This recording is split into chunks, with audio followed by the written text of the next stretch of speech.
Waqt l-attività politika mtella mill-Partit Laburista fil-Pjazza tas-Siġġiewi 3 filgħaxija bħala parti mill-kampanja elettorali bit-tema Int Malta il-ħolma tiegħek il-proġett tagħna saru interventi minn kelliema li faħru tmexxija qlija tal-Prim Ministru Robert Abela.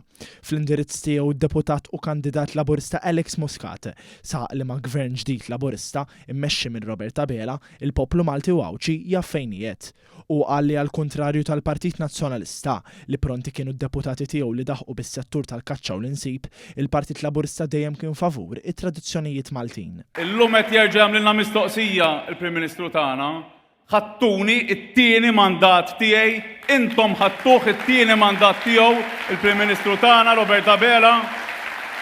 Ejja ħankunu miegħu ħbieb, ejja ma naqtawx qalbna, ejja ma nagħtux ċans il-min qatt ma ddejjaq iweġġa' lil pajjiżna. Ejja naħdmu nkunu flimkien sabiex nibatu risposta mill-ġdid il-min irid idawwar l-arroġ lura.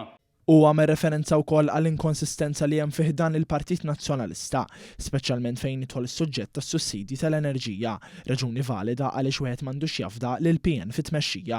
Muscat temm id-diskors tiegħu jgħid li minkejja li l-Partit Nazzjonalista wasal għal 5 kap tiegħu.